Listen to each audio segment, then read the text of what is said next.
great. This is not great. The implications of the potential new CBA deal, if they took the deal right now on the Indiana Fever roster. And I did a video earlier. We talked about things like the implications of a delayed season on the Indiana Fever, etc. This is a bigger issue. This is a personnel situation. That reaction right there tells you everything you need to know. This isn't speculation or hot take territory. Robin Lundberg just broke down the actual numbers from the proposed CBA deal. And if you're an Indiana Fever fan, what you're about to hear is going to fundamentally change how you think about this roster's future. Because the math doesn't work. And when the math doesn't work, somebody's got to go. Could put Lexie Hull and Sophie Cunningham on the outside of the Fever looking in.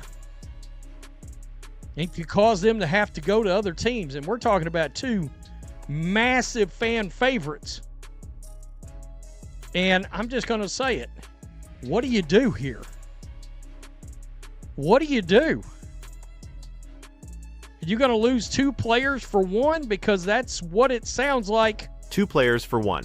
That's the trade-off we're looking at here. Kelsey Mitchell's new Supermax contract, combined with the CBA's restructured salary cap at $5.65 million, creates a personnel crisis that Indiana's front office can't ignore. We're not talking about role players or bench depth. Lexie Hull and Sophie Cunningham are both fan favorites who contributed significantly to the Fever's turnaround season.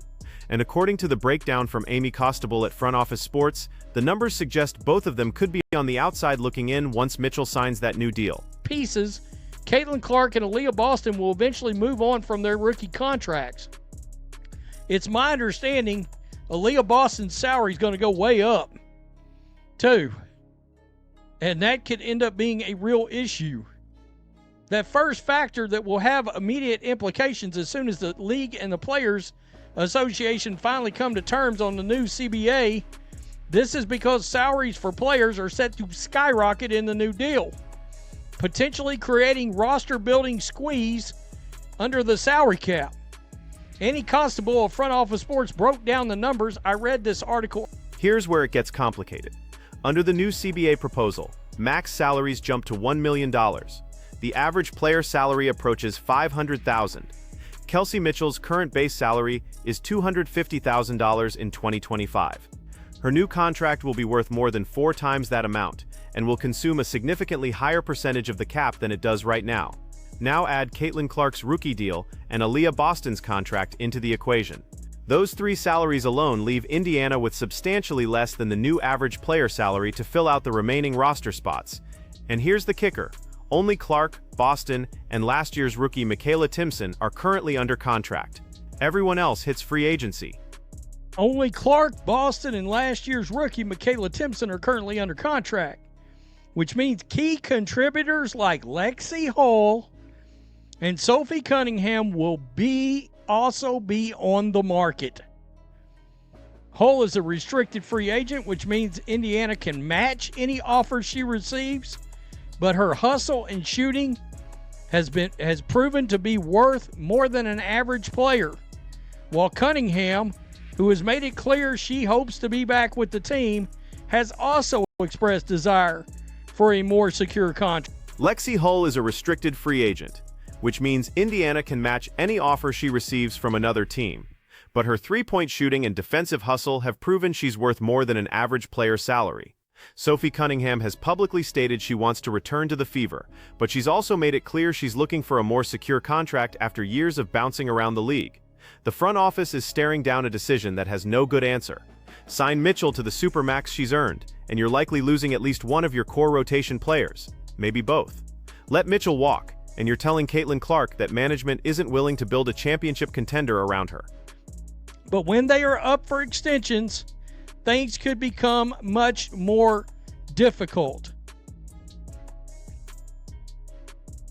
Let's just skip down here. However, Boston will be entering a final season of a rookie deal, with Clark's ending after the 2027 season. Both players will surely command Supermax salaries, which is the equivalent of 20% of the cap in the proposed deal. Even if that percentage comes down, keeping 3 max players and still having room to field a representative roster appears unlikely, given what we know about how the CBA looks, wow. But wait, because it gets worse, this is just the immediate crisis. Aaliyah Boston enters the final season of her rookie deal after this year. Caitlin Clark's rookie contract expires after the 2027 season. Both players will command Supermax salaries at 20% of the cap each when those extensions kick in. Think about what that means. 3 Supermax contracts under the proposed CBA structure. Even if the salary cap number rises during negotiations, keeping 3 max players while maintaining competitive roster depth appears functionally impossible, given what we know about the current proposal. The Fever's championship window with this core intact might be shorter than anyone anticipated. What Robin just told you is you can't keep Lexie and Sophie. And I'm kind of wondering, can they keep either one of them? You know, at this point. So let's see. Kelsey, Caitlin, Aaliyah Boston, Michaela Tim. Hell, that's 4 players. And you got to figure Lexie's going to get more. And here's the brutal irony that nobody's talking about yet. The Indiana Fever's inability to field this roster at full strength last season, when Caitlin Clark was dealing with various injuries throughout the year, may have cost them their only realistic shot at keeping this group together long-term. They needed to win now, this past season, before the new CBA restructured everything. They needed that championship run to justify whatever financial gymnastics it would take to retain everyone. That window has closed. Because it looks to me like when you peel back all the layers, what this article, what this breakdown tells you is you're not keeping 3 max players. Like beyond this season, the Kelsey, Caitlin, Aaliyah thing is probably, that's not going to happen. You might have 2 somehow, but it's going to be extremely hard to keep everybody together. So what's the play here? What decision makes sense when every option creates a new problem? The most likely scenario is that Indiana resigns Kelsey Mitchell and matches whatever offer Lexie Hull receives, then lets Sophie Cunningham walk to another team. That keeps your starting 5 intact while sacrificing your 6th player off the bench. Your depth takes a massive hit, but you preserve the core. The alternative is letting Mitchell leave and using that cap space to retain both Hull and Cunningham while adding another piece through free agency. But that strategy only works if you can convince Caitlin Clark that losing a 20-point-per-game scorer in her prime is somehow addition by subtraction. Good luck selling that. I knew that was... Look, even without a new CBA, the way things were constructed, I knew if you gave Mitchell a Supermax, that salary was good. That salary was going to impact the rest of your roster. Now, I mean, let's just be real. It kind of sounds like Kelsey Mitchell's contract could cripple the Fever to a point. If I'm to give a prediction here, they re-sign Kelsey and they re-sign Lexie and Sophie's out. That's what I ultimately think that's what they will do. But I think your depth is still going to be a major issue from that point on. Tell me what you think. Here's what makes this situation particularly significant for the WNBA as a whole. The Indiana Fever aren't some small market team struggling with attendance and revenue. They had one of the most star-studded rosters in the league last season. They drew massive crowds. Their games generated record television ratings. Caitlin Clark's presence alone transformed the franchise's financial outlook practically overnight. And yet, even with all that success, even with all that revenue and attention and fan engagement, the new CBA structure still creates a scenario where keeping the roster together becomes mathematically impossible. If Indiana can't make it work, what does that say about the rest of the league? This is the fundamental tension at the heart of the new CBA negotiations. Players deserve higher salaries. The league's revenue has grown substantially, and that growth needs to be reflected in player compensation. Nobody disputes that. But the salary cap structure has to account for the reality that competitive balance requires teams to retain their core players beyond rookie contracts. Otherwise, you're creating a system where every successful team faces an immediate roster crisis the moment their young stars become eligible for extensions. The Fever situation is the test case. They drafted well, they developed their talent, they built chemistry.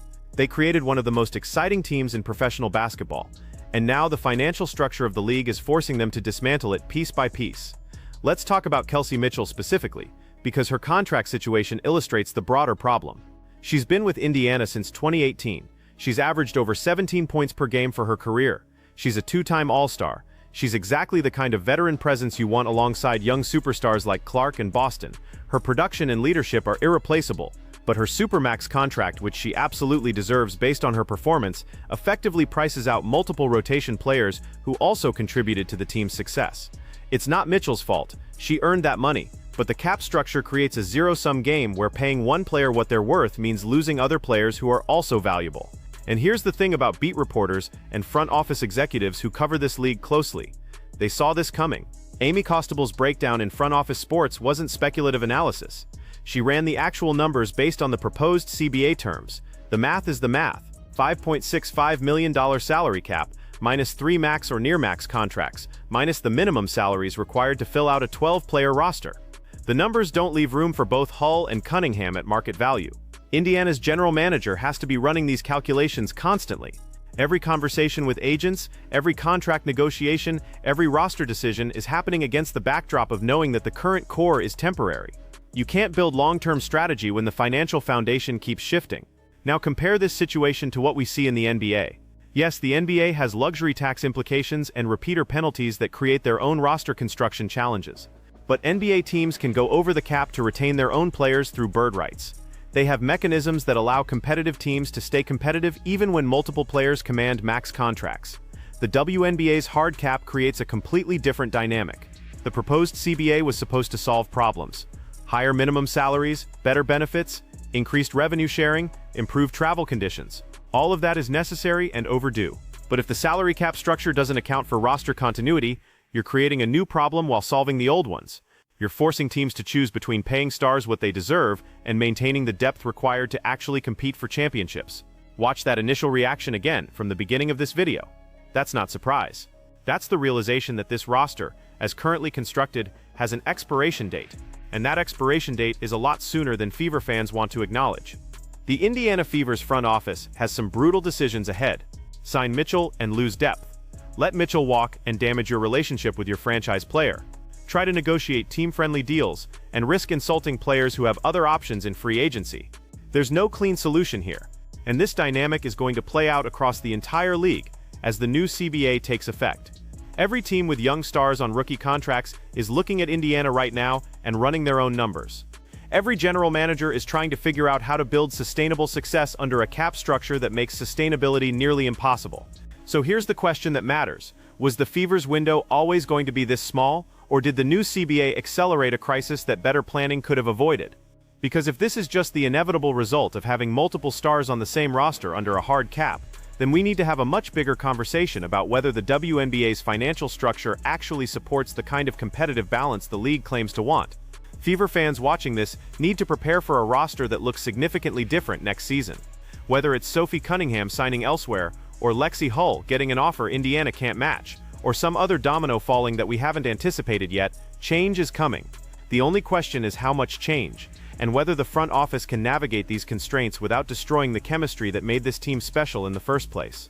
What do you think Indiana should do? Sign Mitchell and sacrifice depth? Let her walk and keep Hull and Cunningham? Is there a creative solution here that preserves the core without gutting the bench? Drop your take in the comments because this decision is going to define the Fever's trajectory for the next 5 years.